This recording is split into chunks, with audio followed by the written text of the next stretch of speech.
Tsiga.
Welcome to another edition of Real Talk Straight Talk. I'm your host, Colin Caleb. This is my co-host, Angel Tsiga.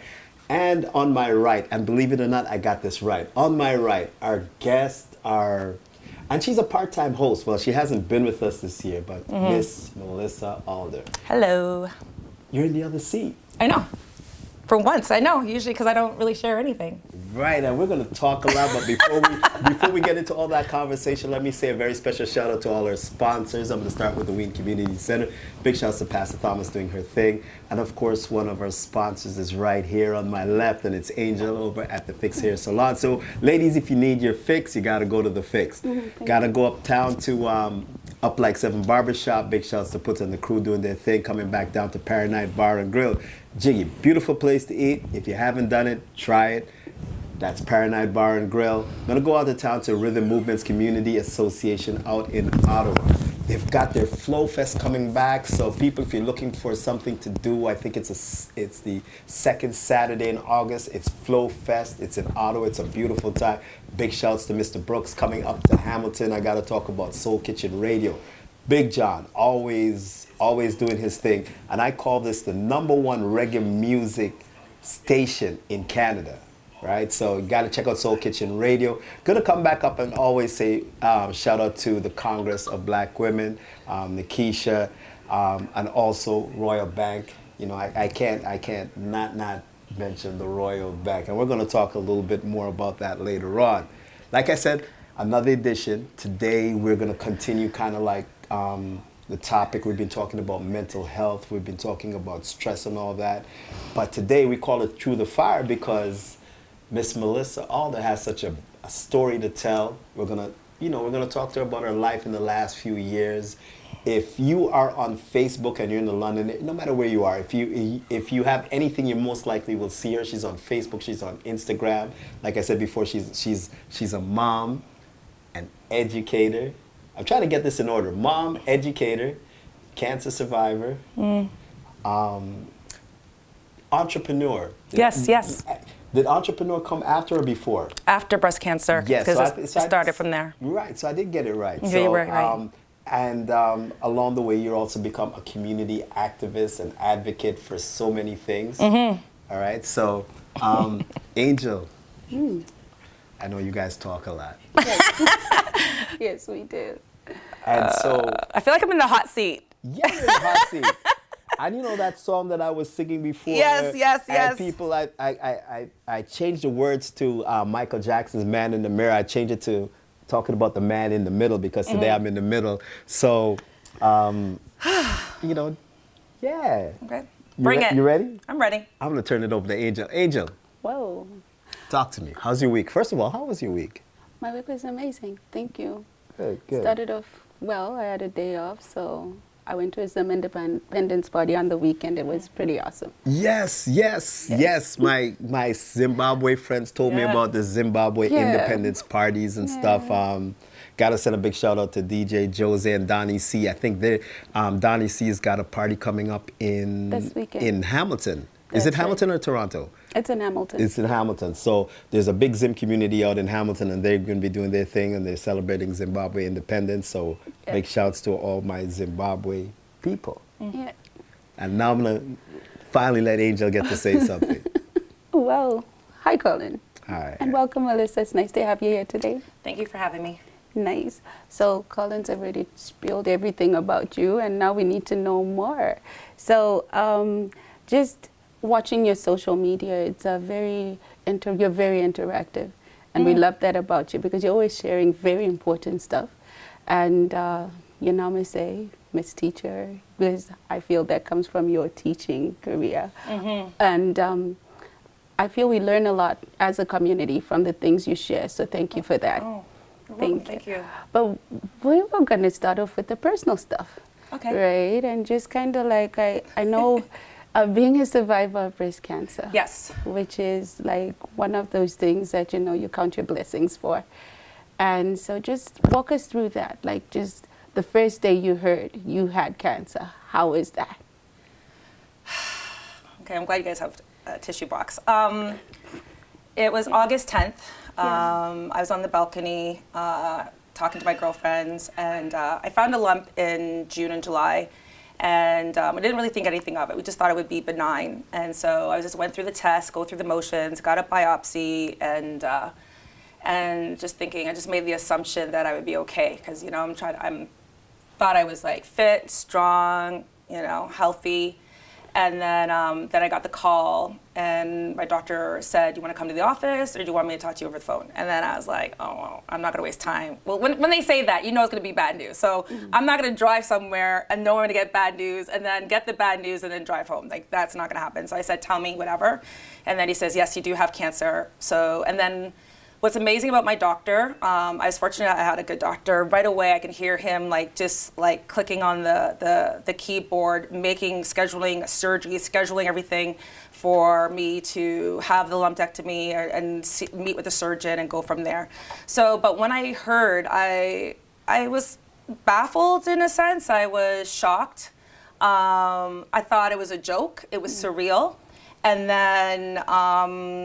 then it just clicked in, and then I was like, okay. So, and this was August. I was supposed to go back to work in September, and that week, all my family members were on vacation, so it was interesting. So my sisters were at the cottage, my daughter was gone, and so on. So I told a couple friends what was going on, but I didn't want to tell my family and friends and call them because I didn't want to ruin their holiday or their vacation. I was like, I don't want to worry about that. Worrying just wastes energy. So I just waited for everybody to get back, and then I just, shared the story to my sisters, I took one sister out for dinner, and then I told her. Then I told her to tell the other sister because I just couldn't handle telling anybody else. So I put the reins back on my sister Sinead to tell my sister Sam. But yeah, so it was just more or less shocked. I didn't cry though. It was interesting. I didn't cry. People make assumptions. I didn't cry. I was just like, okay, what do we need to do? And I think for me, I was really curious about what stage I was, if it's gone through my lymph nodes, because if it did that, if it goes through lymph nodes, there's a little bit more complications, and that's where the stages go. So then for me, as you mentioned, as an educator, I just started researching and started to compare and find out what I had and go from there. And even before I found out which stage I was just already researching. Stage 1 is this, stage 2 is this. These are the symptoms. And I was just going through all that. And so then it was like, we were just worried. And then so my sister and I, my other sister, Sam, had to figure out I think, finding out that I had breast cancer on August 10th wasn't as scary as finding out when they removed the tumor and I had surgery to find out exactly if it spread throughout my body. That's what we're waiting. We were waiting for which stage. So we were like, please, because no one wants to go through a lymph node. So we're like, please don't let it go there. Please don't. So I think that's where it was more of, that continuum of a lifeline. It was kind of like a life sentence per se, or more or less more about the treatment. So I think that was it. I think that's where, and then I started tearing up when I found out I had stage 2 and it didn't go. And I mean, just walking with my sister to the hospital, it was a beautiful day, and she's like, okay, let's go. And she kept repeating, like chanting, it's not gonna be in your lymph nodes, not gonna be in your lymph nodes, not gonna be in your lymph nodes. And I was just like, okay, but if it is in my lymph nodes, what am I gonna do? Because I always do, as a single mom, we always do, but what if? But what if? So we always have another idea. Of, I have a loud voice, sorry, I'm very animated. So I always said, like, what if? And that's for me as single moms, we always have to figure out, or even other people, like I'm not gonna, people are gonna say, oh, fathers have, worry about that, but I'm a woman, so I'm gonna relate to that. So anyway, so single moms, so that's what I identify as, is that we're always trying to worry about what we're gonna do and have a part A, part B, part C. So I think that's where I was looking at the worst scenario, but also the best scenario, just to help my mindset. That's how it went. And so, wow. That was a lot, sorry. That was important. Wow. I want you to just slow it down for a minute, because you took us through like such a... Yeah, I did. You took us through so much in such a short space of time, right? Yeah. One of the things I want to know is your mindset during this, right?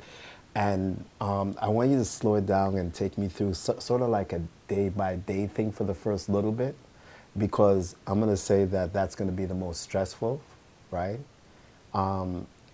And because it's going to lead into the things that you talk about and how you tell people how to, how to live and how to live now, I need you to go and literally tell them what got you to the point where you can now start to dispense not just information, but advice, especially in terms of how to take it easy. Because a couple of times I remember you saying, oh, I got to just slow down, I got to do me. But before we get that, I need to know the build-up. I need to hear sort of like and I know... No, it's good. No, it's good. I like that. Yeah, on a day-to-day, you found out on the 10th, right? And then, you obviously, you didn't, did you talk to your sister right away? Right. So No. I need you to slow down a little bit. Tell me what, Okay, so August 10th, but I didn't tell my sisters or my family till maybe the 20th or the 23rd-ish, because they were on vacation. So I just kept it to myself and just told 2 of my friends, and then just met with my doctors, and then started to deal with appointments. I think what I was doing was I was shocked, but then I was trying to research breast cancer. And the reason why, because when I was told I had breast cancer, I went like this. Black women get breast cancer? Because every time I see women with breast cancer, I'm sorry, I always see blonde white women running and doing a marathon or running, and I always see that type of demographic or older white women. So I'm just saying, I didn't envision that. So I was like, what? How is that possible? And then it was more or less wondering, is this a genetic element? Because that's another piece as well. So I think through that, I was just more or less wondering what I need to do and what stages were. So I think, again, I did not cry. That's the thing. I wasn't crying. I think I don't cry for that kind of stuff in a sense. Other people were crying. And then I would like tear up because they're crying.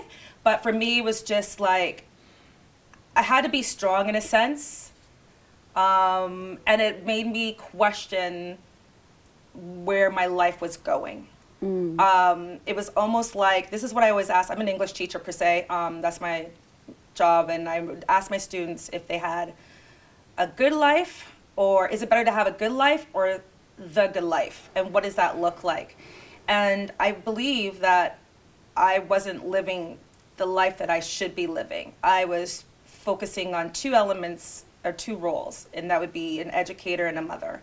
And then I realized that I would have to be off work, that now I'm no longer an educator. Well, I'm still an educator, but I am not actively teaching. And then my daughter is the one who has to look after me. So I think that was a piece there where I had to be vulnerable.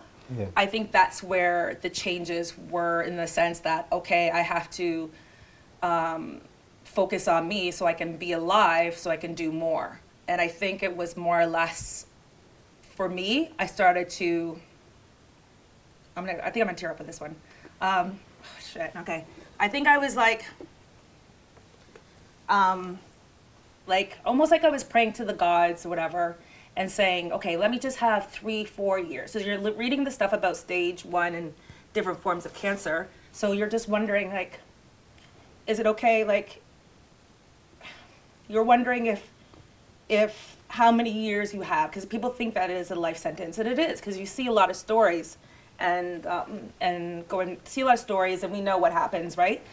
So I feel that I was just more or less trying to, I don't know, negotiate that if I can stay on this planet for 3 years, I can do this and this and this, and make sure my daughter's set up, and make sure I create good memories for my family members and my friends, and then also to stay away from people who were taking away my energy. And I started doing that as well, because I knew I wasn't going to have the energy to be Melissa Allder, you know, sass and passionate and put people in their place, because I would be weak, and I didn't want people to take advantage of me as well because I'm weak. So I think it was where I was creating boundaries and made my circle a lot smaller. Wow. And I'm gonna join you in a piece of that, right? When you say that, you know, you're there thinking that you want time. Time. You want time. It's priceless. Time is priceless.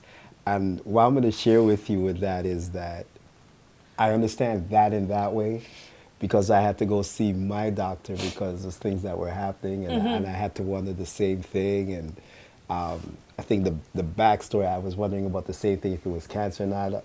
A little while ago, probably like a couple months ago, stuff was happening, and I had to go. And I know, because I'd be sitting down in my bed and I'd be like, Lord, I need, if anything is anything, let me, right? And that's the first mindset. I think, actually my daughter's the one that helped me just kind of mellow out and stuff, and she just kind of said, hey, take it easy. And then I had to keep going to the doctor, and they found out, and it's like, it turned into,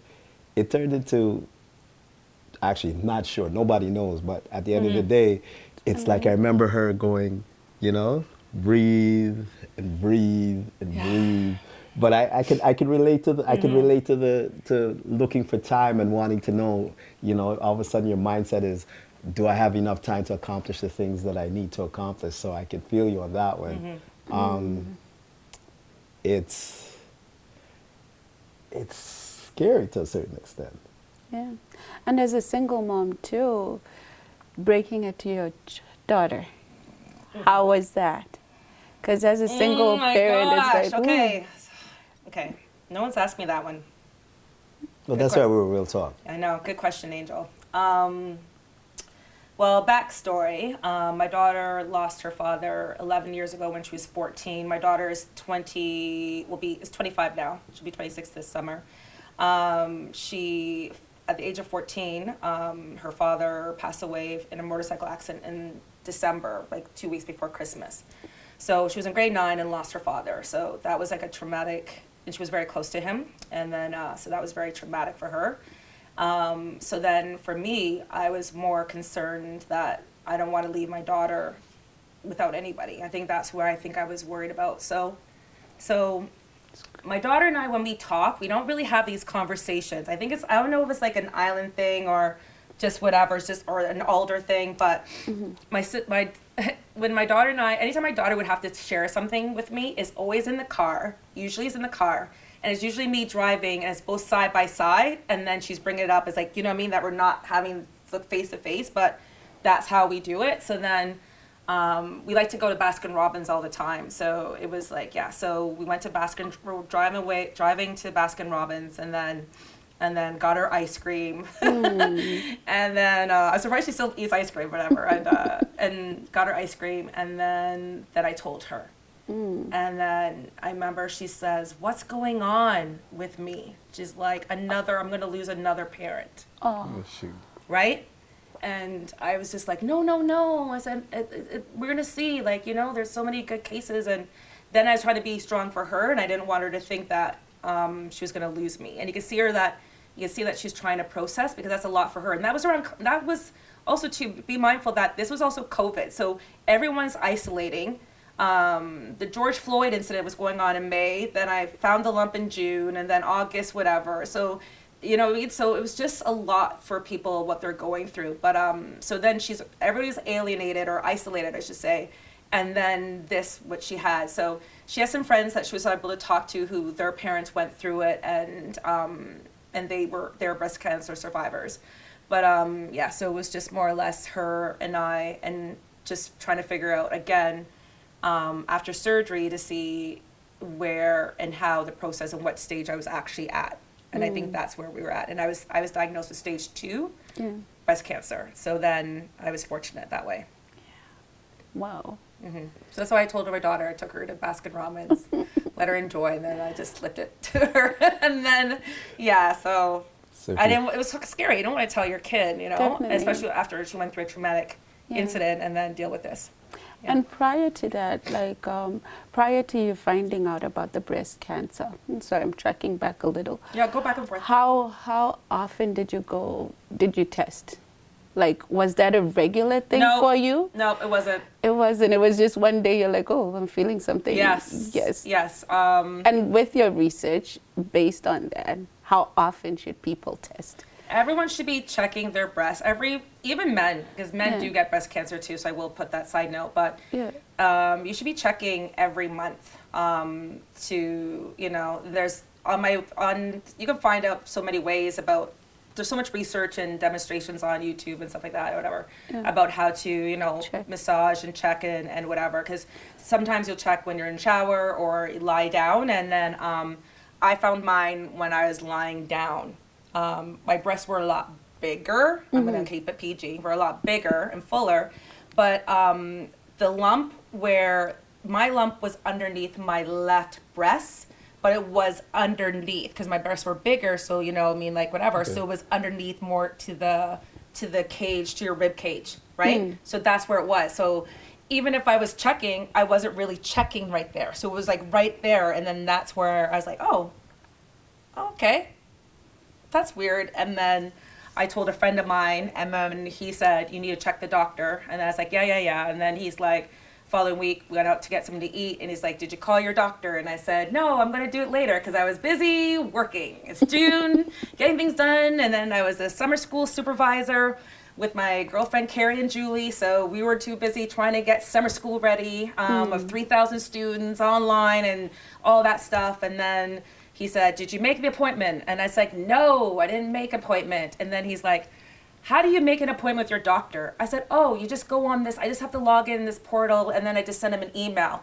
And then he laughed and made me go in the portal on my phone and say, I have found a lump, not too sure what it is. Should I check it out? And then next day, my doctor called me, says, come on in, and that's where the ball started rolling.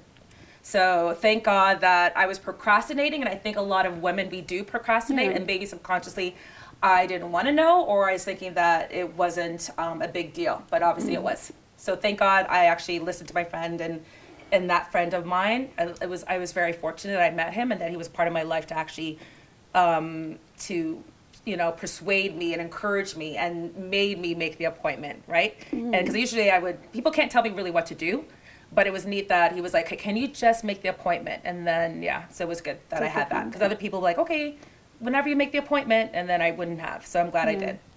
I'm just going to take a minute here, not even a minute, to talk to people about checking, especially as you get to the age of around 40 and over.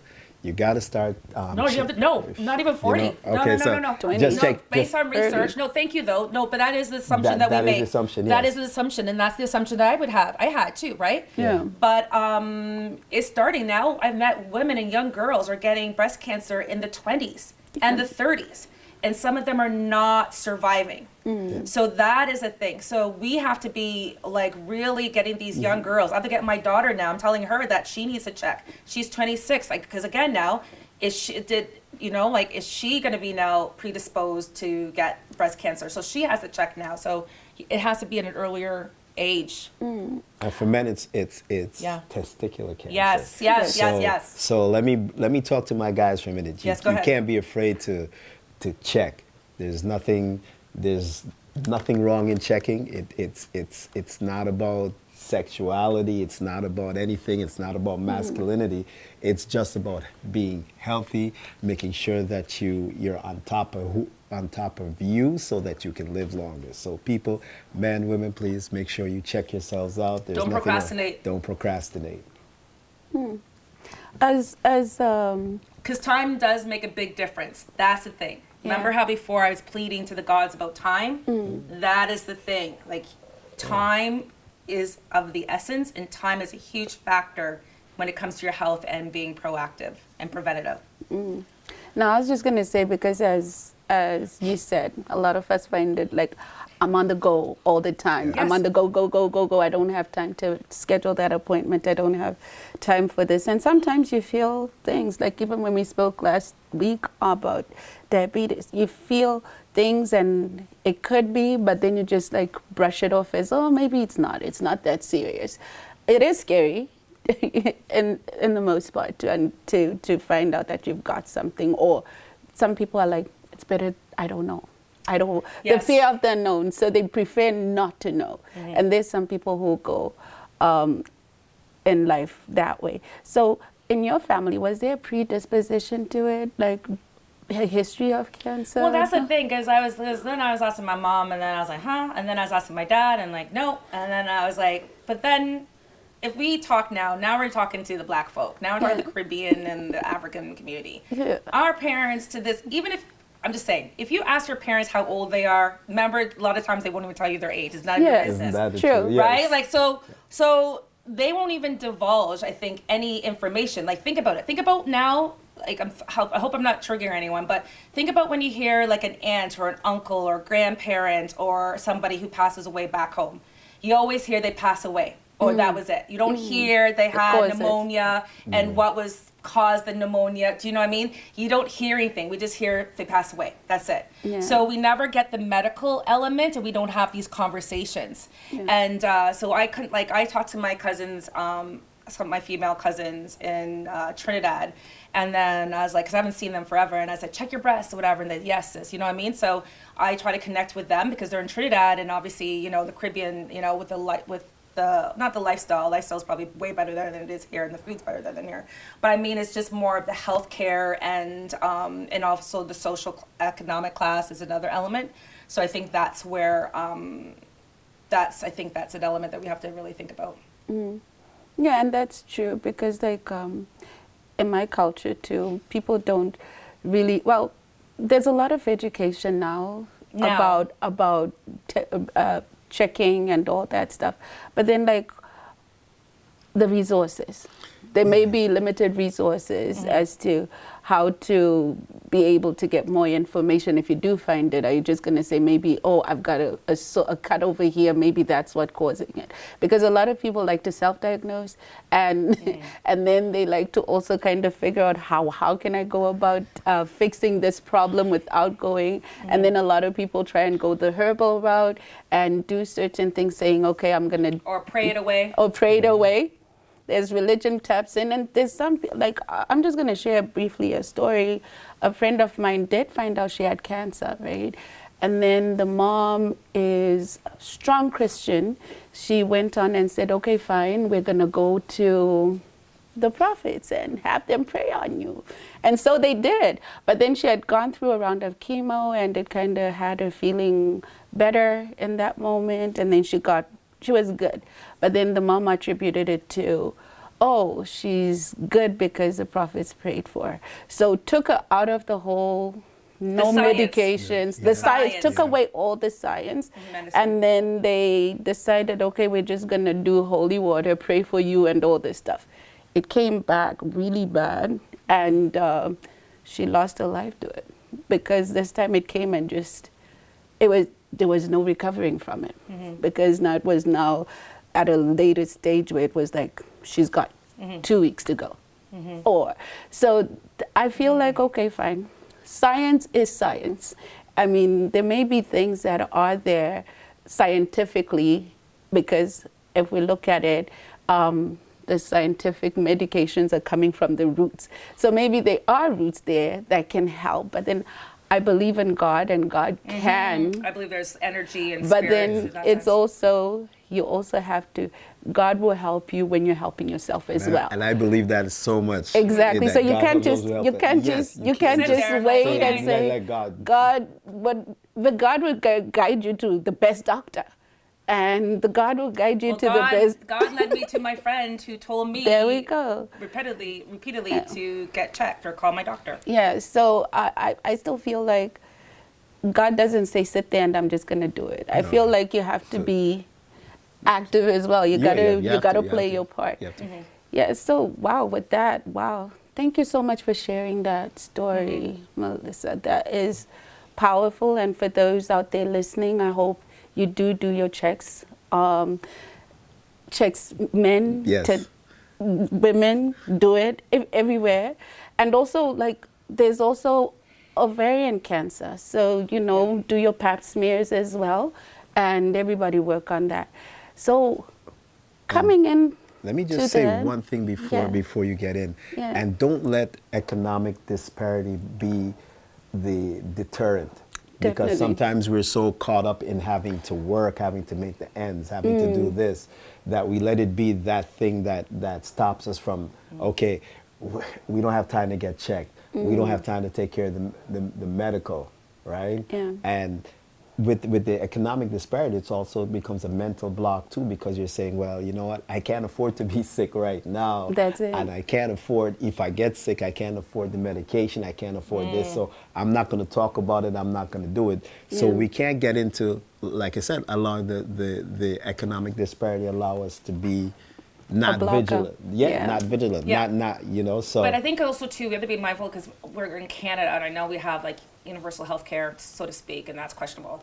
But like OHIP covers, like the health covers the cancer, covers chemo and radiation, right? So it didn't really come out of pocket, and then my meds, some of the meds covered with OHIP, and then the meds covered under my benefit. So I think what I also realized though, I met some girlfriends in the States, Black women, and they were showing the bills about what they had to pay because their insurance wasn't covering. And oh my gosh, I remember one girl, she had a bill every time she had a chemo treatment. I think it was 134 or 174. I mean, 134,000 or 174,000. And I basically, I was chatting her and I was like, is that true? So that's for each, and she needed 8, because I had 8 rounds of chemo. So I had chemo, I had a lumpectomy September 10th. Then I had to wait for 4 to 6 weeks to heal. And then I started chemo October 23rd, every 2 weeks. And I finished chemo in March. So I had 8 rounds. I had the aggressive treatment too. I had the aggressive treatment due to the fact, I forgot to say this, because I had stage 2 breast cancer, but my cells were grade 3. So it means grade 1, grade 2, grade 3. Grade 3 is where the cells are fast aggressive. And that's why we were scared about being spreading through my body.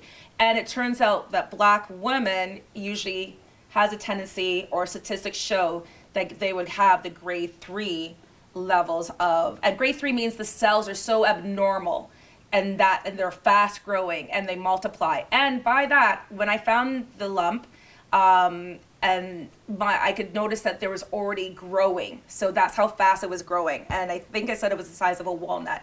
So it was a grape, and then it was a walnut within about 4 weeks before I had to do the tumor removal of the lumpectomy. So anyways, yes. So I think we need to be mindful of that. Yeah, and you know, once again, when I talk about the economic disparity, I'm not only for the cost of the drugs and cost of treatments and stuff, but just being away from work. Yeah, just the day-to-day living, right? We get caught up in that. We get saying like I said, we got to make these ends, right? And it has nothing to do with the treatment, because we're not even want to acknowledge that we might be sick, right? Yeah. We're just acknowledging that, you know what, we got to put food on the table, Yeah. we got to do this, we got to do that. And that's where I go more with the economic disparity, because And I it's think harder if, like, for instance, I'm Yes. self-employed. Yeah. I'm calculating, okay, I'm not being paid by the hour. Yeah. So I have Yeah. to be on my grind every single day and thinking that, okay, if I miss this client, that's yeah. Yes.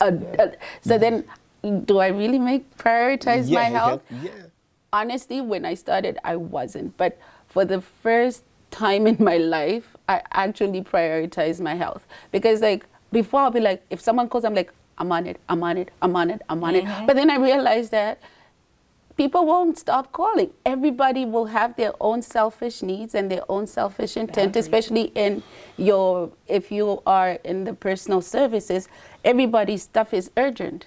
And they'll never consider the urgency of your own problems. So you have to actually set boundaries. Which I'm learning. It's a very important word, setting boundaries to make space for your own mental health. So that is very important. And as, like you say, as we get older, I feel like if you started at an earlier age, when you start dealing with people on a one-on-one basis, it's good to always set boundaries, because I also find like as much as people don't really know what causes cancer. It can be food, it could be, but there's a lot of causes to cancer. There's stress, there's the food you eat, there's lack of boundaries, sad to say, but all these things trigger certain things in your body, and then that's how cancer comes about. I think you could touch on a little of that, on what it is that's causing cancer in the society on the scientific level. It's a cocktail of a lot of things. I have some conspiracy theories, but I don't want to be sued. But anyways. Oh man, we're gonna have to get in another program just to get you into your conspiracy. But I mean, like, I was on a Zoom. Rethink Breast Cancer they were doing some things for advocating for women of color, but also the Women's College, Health College in Toronto. And they had some doctors talking about like what Black women use. So for example, relaxing our hair, the lye that we use in our hair. So we've been putting this chemical on our scalp, the most sensitive part, one of the most sensitive parts on your body, from a young age, that element there too. The baby powder, back in the day in the Caribbean and anywhere in the South, everyone's using the Johnson & Johnson baby powder, what have you. There are some law action suits going on in the States and in England in regards to that as well. So I feel like, and the foods and what have you, but I feel like sometimes now it's just like, what can we control and what can we cannot control? So sometimes too, it's like the balance. Is it like, or is it genetic? Because some people are just predisposed and has like the, a gene or a genetic element to, to having breast cancer or some type of form of illness. So I think those are other factors. There's so many factors, but again, it's like having that balance, because afterwards I was like, okay, I got to be so healthy. But then what does healthy really mean? It's also a balance, right? Like it's almost a balance of life, right? So, and then you just have to, like they say, wine is also not good to have as well, right? And I loved my wine. And then now it's like, but then after my chemo, I get sick from wine, so now I don't even touch wine. But I mean, like, those are the things to be wondering, right? So you can't, I don't know, it's like almost it's like that balance. You can't like avoid everything, because I feel like even breathing the air can be toxic. The food we eat is toxic. Like, I'm just saying, like, everything in our world right now is toxic. It's just how is our body really handling it to be healthy? Yeah, and to that note, you could try and avoid all the things that they say cause cancer, but there's the healthiest people who do marathons like you started when you get the vegans, and they do all these things, don't eat the things, don't do the chemicals, and they still get cancer. Yeah, and that could be the genetic element or what have you just don't know. Yeah, right? so you never know, but it's so don't know what card you're going to be dealt with. You don't know what your blueprint is. Everybody has a blueprint. Yeah. Right. And I think when, we tell each other, we tell people that you got to live a certain lifestyle and you got to do this. It's not a guarantee. What it does is it gives you a better chance. Yeah. But yet still, like you said, healthy people die. Yep. Right? Healthy people get sick. Yep. The person, you can look at, and you look at a person, you can see a person has smoked their entire life, but yet still they live a long life. know. Yeah. We don't know because, like I said, we don't know what's supposed to be in store for us, right? But we're still supposed to just say, hey, you know what, let's stack the deck. And that's really what it is. You're trying to stack the deck in your favor in living longer. Is it a guarantee? No, it isn't. But it's still... It helps you give a sense of a little bit of control. Yes, yes. That you're trying to do something right? Yes. But it's also, I don't want that to, you have to be perfect, that controls your life, because life is not perfect either. Yeah. But hey, wow. One other thing, like, that I learned about holding grudges and things like that, those can be cancerous. So just learn to let go of things. The negativity. Anything negative. Yeah, I had issues Let with go. that. I think I had issues with Let that. go. Yeah. It's good to just let go. And I'm a big fan of taking each day as it comes and allowing people to be. If someone's going to be what they are that day, it is what it is. Tomorrow is another day. And the biggest blessing, like we ask for time every single day. God, give me another day. And when you wake up that day and you've got your 24 hours on the table, you celebrate, you rejoice, right? So that's just it. Like, so all this grudging stuff, all this nonsense, negativity. Just call it negativity. Don't even, just put it all into one bag. So the negativity, just like, it's gotta go. Just let it go. And even if it means eliminating negative people around you, I feel that's exactly what I did. It's important. It's not like we like toy around with so many things in life. Like, okay, maybe today they'll be good. It's okay. Like, there's this thing that, okay, fine. Yesterday I didn't know you and I was doing just fine. And so if you're bringing negativity in my life, I think I can still do fine tomorrow without that. But yeah, that's my point on each day as it comes and worrying about that every day. And that's what I remember too, like when people found out that I had breast cancer, there was so much support, and I adore so many people who were reaching out, and I had to share it through Facebook and social media because everybody had, like, we were on lockdown and everybody was communicating through social media. That was our connection to the world. And it was really interesting too. Like, a lot of people were very concerned. Friends from years back and so on were, sending me their thoughts and prayers. My students were, just beautiful words that it was almost like I was alive to see a eulogy, because again, people made assumptions that Miss Alder or Melissa wasn't going to be around as long, right? So it also, for me, got to show that the impact that I had on people. So I think that was a good thing. But also too, some people who haven't been in your life, and then when you're sick, it's almost like they want it. It's like, when there's like a traffic jam or there's an accident and everyone's slow because everybody's looking, they want to see, like rubbernecking, like looking over, and then this slows the traffic. I think this almost like the same thing. Like, people that are not really friends of mine were were wanting to check in, like, you know what I mean? So I just didn't feel like that was good either. So, and then I didn't have the energy to explain and console. So what I did was I changed my phone number. And then on Instagram and Facebook, I said, sorry, I changed my phone number. I'm going to keep my circle small, so only, a few people have my phone number. And then I said, listen, it's no offense, but I said, if we didn't talk for a year or two, it's COVID, everyone's going through things, it's not a big deal. You can message me through Facebook, whatever, but I don't want people, like, if I didn't see you for 2 years, you don't have to come back and try to check in. It's okay. Like, I have the people who are immediately in my life are checking in. So I think it's just that element too, is that family and friends, they need to also know where they stand and how to support somebody. The boundary aspect. Yeah, so the boundaries, yeah. Yeah. Okay. So something good came out of that. What came out of it? Something good came out of all the things you were going through, all the studying you were doing. Tell us about Black Lotus. Black Lotus. But I also, before Black Lotus, though, I was sharing, like, if on my Instagram and Facebook, I was sharing going to chemo. Yes. I was sharing pictures. My sister got mad at me because there's this one chemotherapy. People who've been through chemo will know is the Red Devil. Yeah. And that stuff is just horrendous. It's like they put the IV and you could just feel like this toxic liquid going through your veins. You can even taste it. It's just, and your skin smells like it.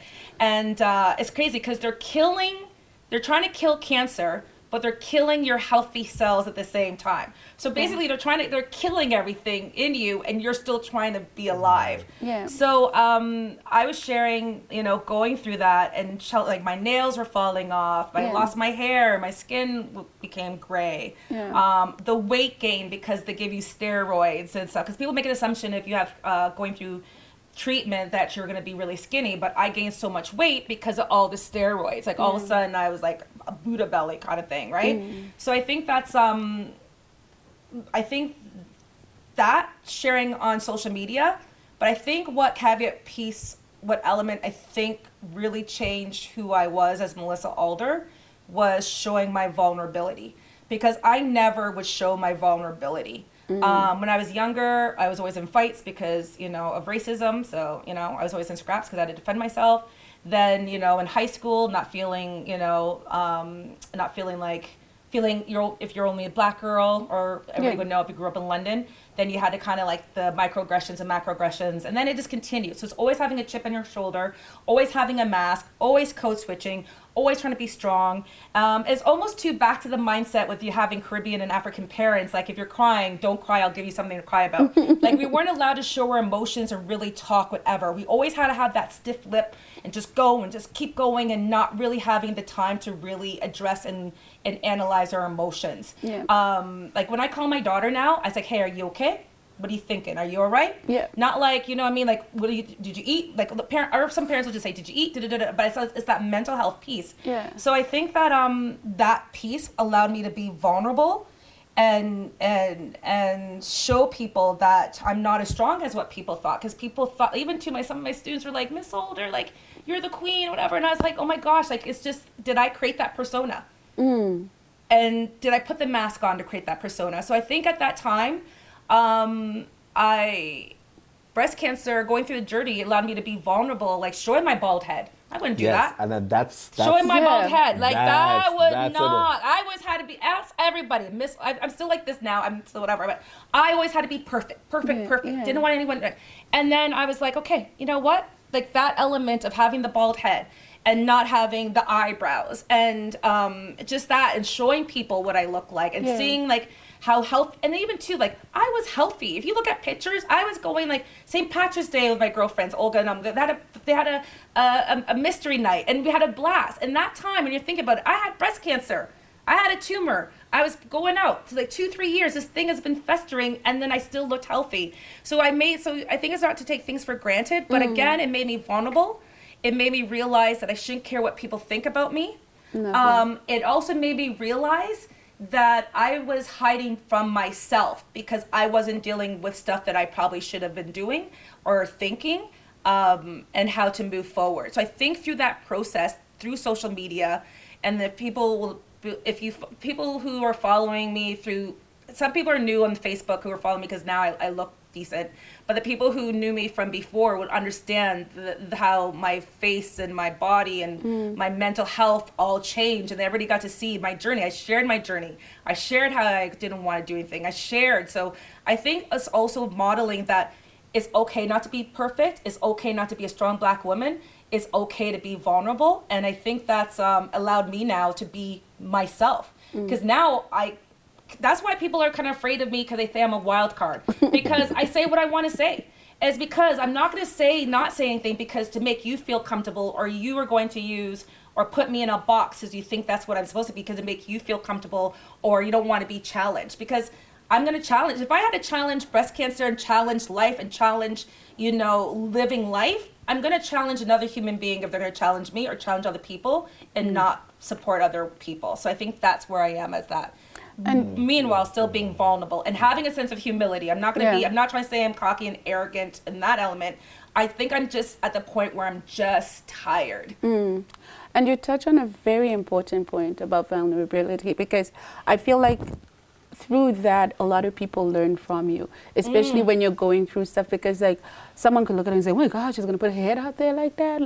But then you were able to do that. And for someone else, honestly, what that did for that other person was going through what you were going through in that time. It was like, hey, I'm not alone. So I feel like a lot of people don't like feeling like, oh, I'm showing my negative side, I'm being vulnerable. So when you do that, you're empowering somebody else without even knowing that, right? I'm sure your inbox was full with, oh my gosh, like, thank you. That's what it was. Like people are like, even from Africa, from Toronto, people seeing the stories, and they're like, thank you. Like I'm just like, even when I'm going through the hot flashes or just whatever, it was just like, people, because no one wants to talk about these things, Exactly. right? And I think it's just like, now it's just like, I'm being an open book. Like I even shared like my scars. Like there's pictures of me holding, I'm covering them, you know, the lady parts, but you can actually see the scars that I had to go through. And then other women were sharing. So I feel like it's that element of, a lot of times it's like, because it's always like, you don't want, it's like again, Caribbean African bringing up. You don't want people to know your business. Exactly. You know what I mean? You don't want people to know business or whatever. And I think that's enough. And some black women, older black women, who said that they didn't want to share the story because they didn't want anyone to know, because that was it. So for me, did you have any family members or aunties who said, "What are you doing? Take that off"? Because some of my family members are not on Facebook, but I probably know they probably go tell other people. But again, my family knows I'm strong-willed, so they know not to say anything to me, right? So I think if they do, I'd be like, it's my life, I'm gonna do whatever, right? But it's also too, I'm educating. Exactly. And I think that's where it was. It wasn't me saying like, showing off and saying, hey, it's all about Melissa, what I'm going through. It's like, this is what I'm going through.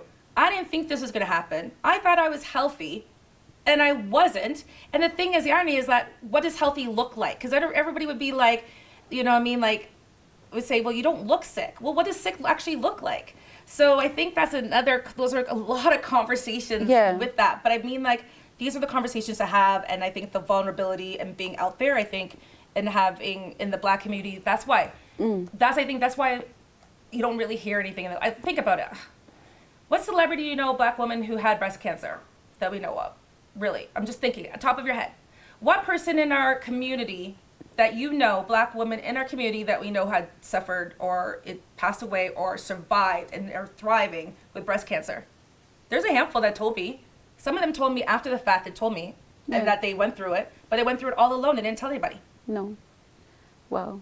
So I think that's where, so then, there's a caveat there. There's another element. I'm a devil's advocate, you know how I am. Yeah. So my question is, if there's no research out there, I couldn't find research about us. Yeah. Is that because the women didn't want to share that research or didn't feel comfortable or not saying that? Because now I call things out when I go to the hospital or when I have the doctor's appointments. Yeah.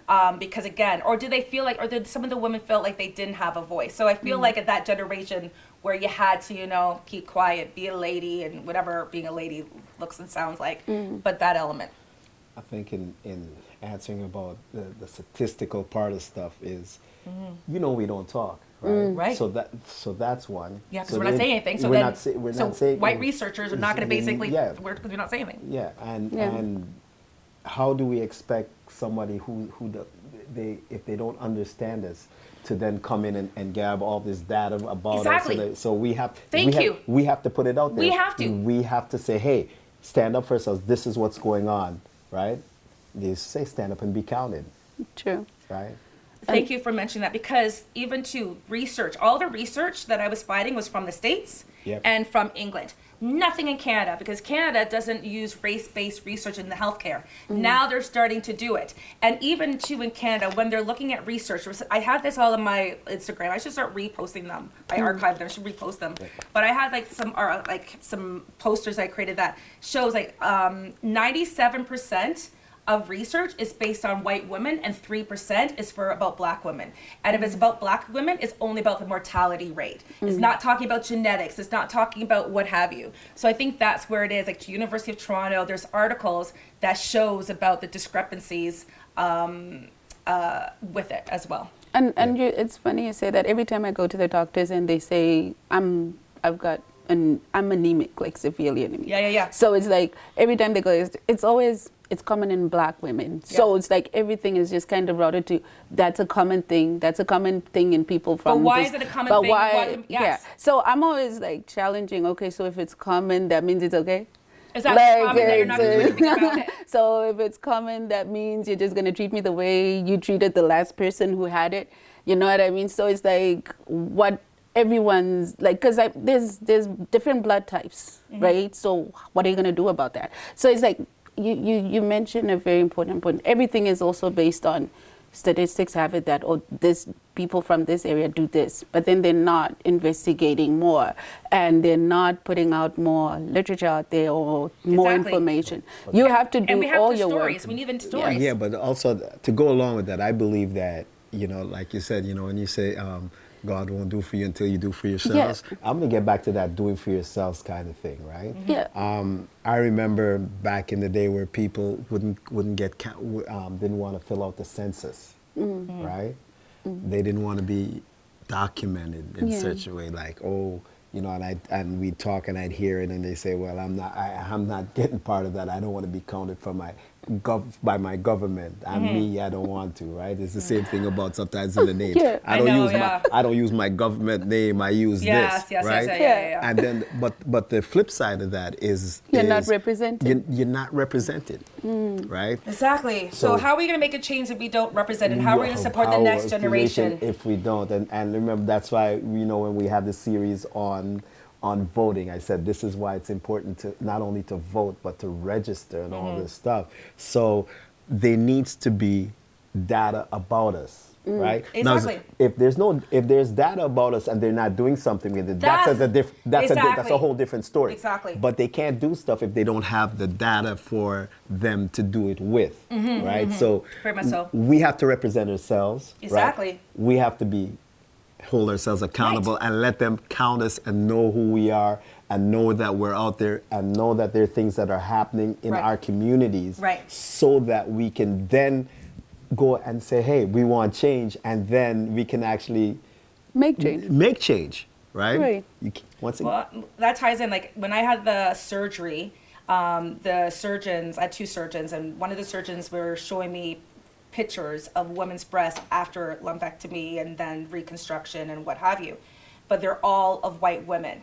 And the surgeon, I was just like this, like, okay, right? And then he's like, he even noticed, he goes, I don't have any women of color, I didn't have whatever. And I was like, is it because they didn't? He goes, no. He goes, I wanted to get pictures, but some of them didn't want to give to the pictures, right? To show about the scarring and all that stuff, to show what, you know, a woman of color in the skin and stuff like that. So then I said, okay, well, you can use my pictures, right? Because I told him, I said, well, the other people, the next generation needs to see and to have representation. Yeah. So just those little things, like, again, I'm looking through the, you know, to see, like, what are my boobs going to look like? What's the aftermath is going to happen? I didn't have any comparison.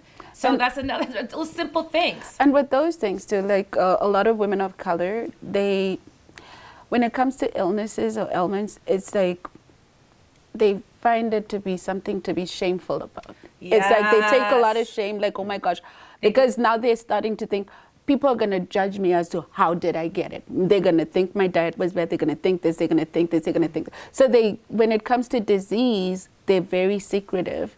I know my mom was sick, and she used to hide her pills from me. And it was like, she didn't want me to ask why she was taking those pills or whatever. But then it's like, even if I had to take a pill, she was like, don't show anyone else my pills. So it's like, they're very secretive about the way, about the whole thing. And then as a result, yes, the demographics are off.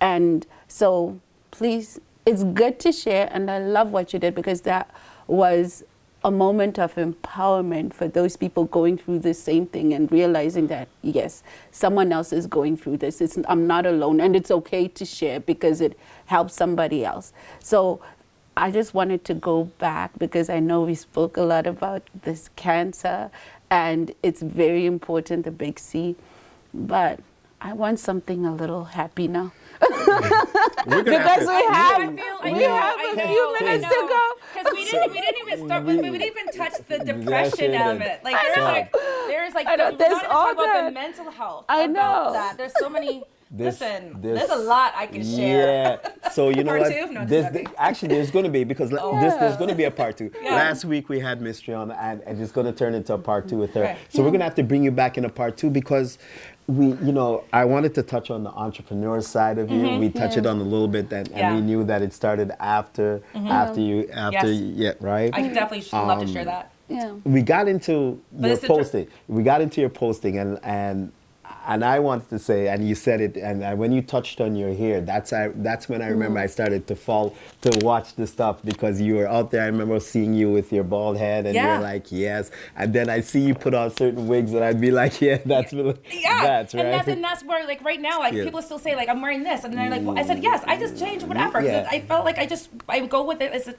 my wigs and hairstyles goes as accessories, right? But you'll see me at the grocery store and I'll be bald, like, you know what I mean? And I don't care. And I intentionally now bald my head. So I shave my head. So, but I mean, like, a lot of people didn't know that. And I think that's showing that journey of that. Yes. I think that was an element. And then also being open and flippant. Like, even I think that's people are shocked about it. Like my latest reel, like I said, I have this outfit on, and I didn't know which wig, but I did this one, but this is the one I could have used. This, and people are like, number 1, number 2, number 3, right? But it goes again. It's like I love the versatility, and I'm alive and I'm healthy right now, and so those speak and prayers and so on, and I want to enjoy life to the fullest and just enjoy it, right? And changing my look is one of them, just one. And we love that. Different personalities all the time. Too, it right? is. Yes. It's not to be shamed if you're wearing wigs. Yeah. It's like, and people are saying too, like, you say you have to be natural, but why are you being fake wearing fake hair? I was like, okay. And then I was like, okay, hold up. I said, I am naturally being myself. And naturally being myself is because I'm an artist. I used to be an artist. I said, so my body is my canvas. And it's like my clothes is the artist, is the tool. My body is the medium. So I'm going to change my look. I'm going to change whatever based on my mood and how I feel. Like later on. Yeah, so I said, like, being natural is being naturally me. Right? And then you're going to see all aspects. Natural, wear bald head. Where next time I'll have a Beyonce wig, whatever. Like, I don't care. That's naturally me because I'm naturally almost a chameleon. I love change. I love change.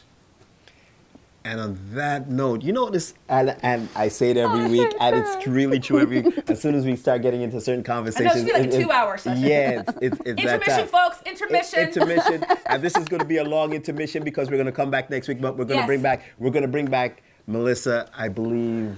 Next week? I want to say next week, but I can't say it yet. Definitely, because we have that spot right after Mystery, so we might have to bring you back, and we're going to talk to you. With a different wig. To anybody watching this, if there are any questions, right? Please look up Melissa. And when I say any questions, let me break it down. Any questions on the cancer journey? Any questions on going through something deliberating, right? You can reach out to Melissa. Yes, I'm an open book. I'll tell you stuff. She is on Facebook. She is on IG. She's just on social media. You find her. Also, if there's anything you'd like to know pertaining to this show, please reach out to us we have an email. It's info at what info is it at? Info? RTST. It's you know what? It's info at evotv.ca. Info at evotv.ca. You can also hit us up on our Facebook, the Evolution Facebook.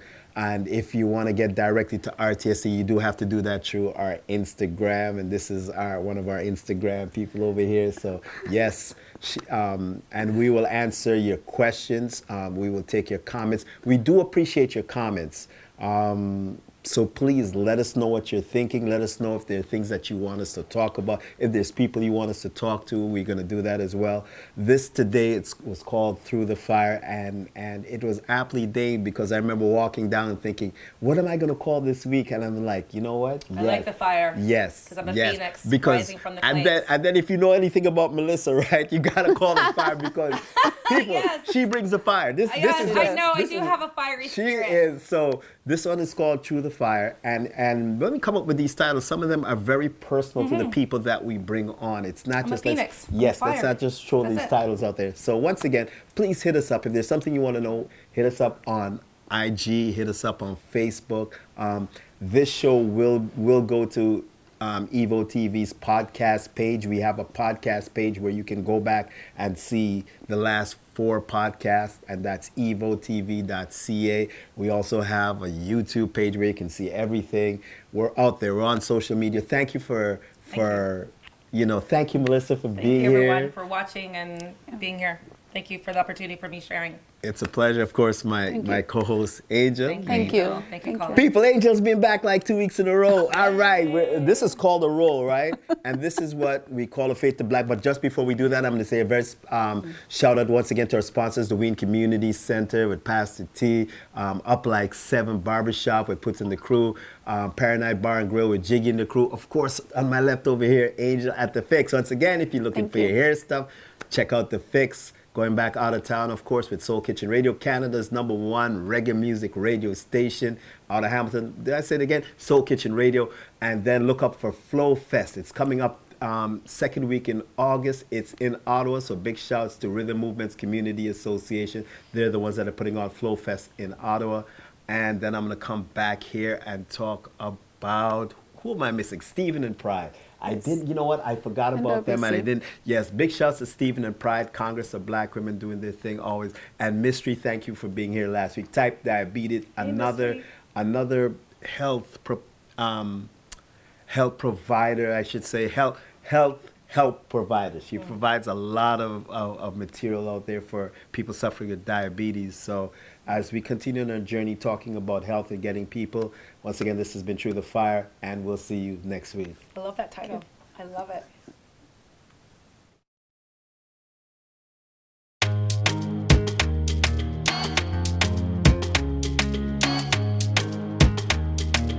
Louisa.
Louisa.